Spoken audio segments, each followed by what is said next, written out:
All right, guys, thanks for tuning into the episode of Fork Over the Ring, where we all know the way to a man's heart is through his stomach. And today I'm going to be showing you guys how to make my super easy, super delicious, melts right in your mouth chocolate stuffed French toast. This recipe is going to be really easy, like I said, and everyone's going to love it. So to get started, I start off with 2 eggs. You'll actually see me later adding one more, only because I just needed a little more mixture, but I start off with 2 eggs always. After I add my eggs, as you can see, I kind of drop the shell. Don't be afraid.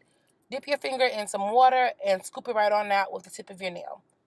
So after I go ahead and add my 2 eggs, I then go ahead and I add vanilla and cinnamon. I don't really measure either of these out. They're both kind of just done to my taste. And I add milk. For my milk, today I'm using almond milk. That's probably about a half a cup of milk. Also, that's just something I kind of do until taste. But you can use whole milk, half milk, skim milk, 2% milk, whatever you want to use. That's fine. I use a fourth a cup of sugar, of brown sugar.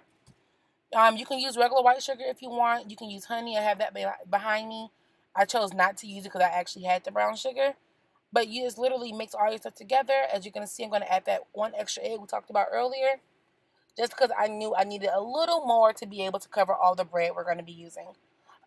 So go ahead, mix all that up together, and you're going to stick it to the side. Then when it comes to our bread, I am using a loaf of brioche bread. So I'm cutting them into about an inch and a half in width. And then you're going to cut the little pockets below in the bread.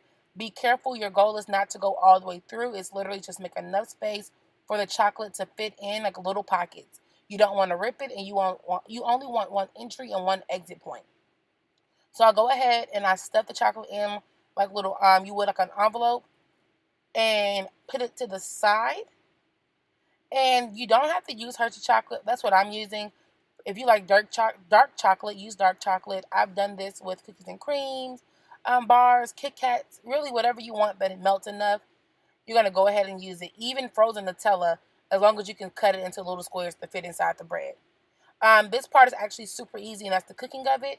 You're gonna take the bread. I flip it about 2 to 3 times, enough to make sure it's fully coated, but I'm not soaking it in there because if you soak it, you're gonna have super soggy bread, and don't no man want to eat no soggy ass bread. Okay, I keep telling y'all, don't y'all be telling y'all, babe, that I taught y'all how to make stuff. If y'all gonna do it wrong, follow the instructions that I gave you because that's what's easy. Anyway, go ahead. I cook these for about 5 minutes on each side. Once I'm done, I plate them. I top them with some powdered sugar, some strawberries. You can even do bananas or fried plantains, and you can stuff those with the chocolate and the bananas or the plantains if you want. That's actually really good too. Add syrup if you want to. And that is it. So, guys, please make sure that you like, comment, and subscribe. If you have any questions, put them down in the comments below. I'll be sure to respond to everyone. Thank you so much for watching, and I will see you on the next episode of Fork Over the Ring, where we all know the way to a man's heart is through his stomach, sis. Thank you guys so much, and you have a great one.